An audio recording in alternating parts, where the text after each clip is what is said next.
You're watching this video right now because something in that title unsettled you, and I need you to pay attention for the next 13 minutes because what I'm about to show you goes against everything you've been taught about healthy eating. This is not clickbait. This is not a conspiracy theory. This is biochemistry. This is what happens inside the prostate gland when you consume certain foods that most men eat every single day without ever questioning it. I am over 90 years old. My prostate is functioning like that of a 40-year-old man, and my urologist cannot explain it, but I can.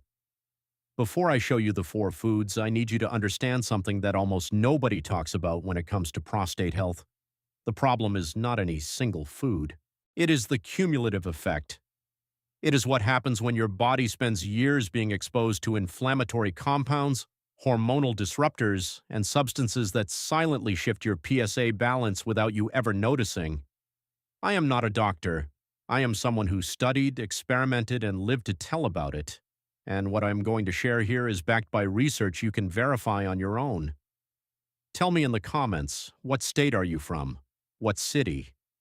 Because depending on where you live, your consumption of these foods may be even higher than the national average, and I will explain why that matters. Let's start with the most treacherous of all: milk, cheese, yogurt. Everything that was presented to you since childhood as a symbol of health, of calcium, of strong bones. But here is what nobody tells you. Modern industrialized milk is biologically different from the milk that existed 50 years ago.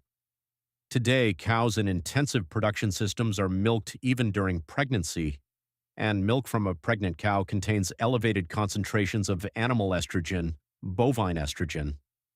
When that estrogen enters your system on a continuous basis, it starts competing with your own hormones, and prostate tissue is extraordinarily sensitive to hormonal shifts. The prostate does not differentiate between human estrogen and bovine estrogen. It responds to both. Observational studies in countries with high dairy consumption show significantly higher rates of benign prostatic hyperplasia than in populations that historically consume little or no dairy. This is not a coincidence. This is a pattern. But there is something even more specific that most people overlook: insulin-like growth factor 1, IGF-1. Human milk naturally raises IGF-1 in infants to stimulate growth. The problem is that when adults continue consuming bovine dairy, IGF-1 continues to be stimulated. And elevated IGF-1 in adult men is associated with cellular proliferation in the prostate, the same mechanism at the root of serious prostatic conditions. I am not saying that one glass of milk will destroy your prostate. I'm saying that 40 years of daily consumption creates a hormonal environment that silently favors prostate disease. I stopped consuming dairy over 4 decades ago.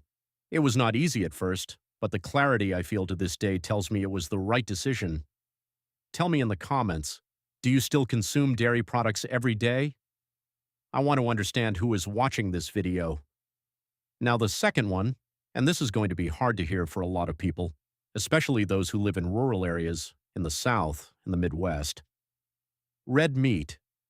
I am not saying red meat is absolute poison. I am talking about a process that happens when red meat is consumed in excess and, most importantly, when it is cooked at high temperatures. When you grill, roast, or fry red meat at high heat, compounds called heterocyclic amines and polycyclic aromatic hydrocarbons are formed. These compounds have the ability to bind to the DNA of prostate cells and trigger cellular mutations. This is not speculation. This has been documented in studies from the Harvard School of Public Health, among other major research centers. But there is something that goes beyond that. The industrialized red meat you buy at the supermarket has gone through a process that completely altered its inflammatory profile. Cattle raised in confinement, fed grain-based diets, produce meat with an omega-6 to omega-3 ratio that can reach 20-to-1. The ideal ratio for the human body is close to 4-to-1. That imbalance creates chronic systemic inflammation, and chronic inflammation is the environment where serious prostatic conditions develop and progress. The problem is not eating red meat once a week. The problem is the man who eats red meat twice a day, every day, since he was 10 years old. The body has inflammatory memory. You do not feel it now. You will feel it at 60, at 65, when your urologist calls you in for a conversation you do not want to have. The third food is what I call the silent killer of the prostate, canned foods.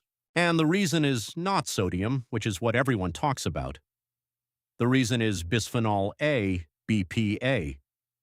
BPA is a chemical compound used in the inner lining of food cans.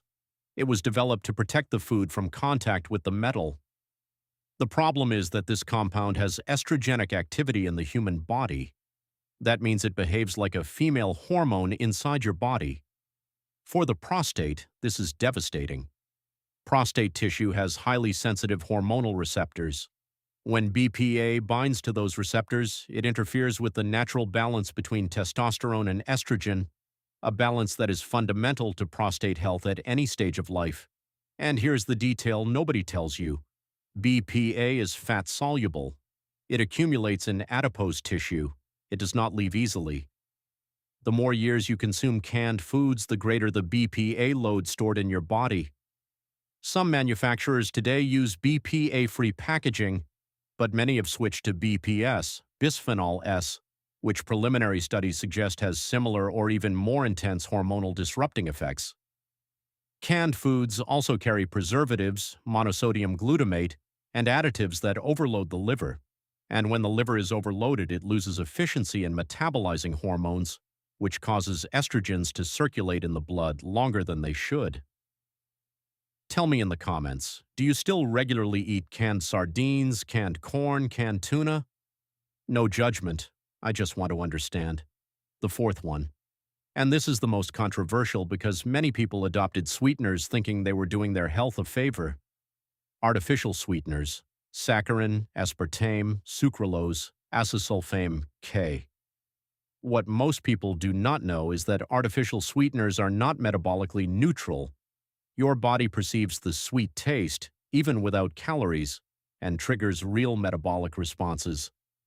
This includes insulin release in some people, alteration of the gut microbiome, and in more recent studies, interference with tryptophan metabolism. But what matters specifically for the prostate is this: the disruption of the gut microbiome caused by chronic consumption of artificial sweeteners affects the intestine's ability to eliminate metabolized estrogens. When the microbiome is compromised, estrogens that should have been excreted are reabsorbed by the intestine and re-enter circulation. This process has a technical name, enterohepatic recirculation of estrogens, and it creates exactly the same hormonal problem I described with dairy and canned foods, only through a completely different pathway. Beyond that, aspartame specifically has been associated in European studies with inflammatory processes in the urinary system, precisely the region where the prostate is located. The irony is brutal. The man who cuts out sugar thinking he is protecting his health may unknowingly be creating an inflammatory and hormonal environment that compromises prostate health over the long term. I did not share this information to frighten you. I shared it because I believe every man deserves to make health decisions based on real information, not on food industry marketing. The prostate is an organ that ages with you, and the hormonal and inflammatory environment you create over decades of eating habits is the factor that weighs most heavily on prostate health, far more than genetics in most cases. Removing these four elements from your daily routine is not a sacrifice. It is an act of respect for your own body, for your quality of life, for your health autonomy. I did this over 40 years ago, and today, at over 90 years old, I sleep through the entire night without getting up to urinate. My energy is steady. My vitality is real. It is not luck. It is choice. Now do me a favor. Go to the comments and tell me where you are watching this video from. Tell me your city, your state. This helps me understand the greatest dietary challenges in each region, because access to health-supporting foods is completely different from one place to another. And I want to create content that makes sense for your reality. If this video opened your mind to something you had not yet considered, share it with a man you respect, with your brother, with your father, with your 50-year-old friend who thinks he is just fine. The information that saves a prostate does not arrive in a doctor's office. It arrives in conversations like this one,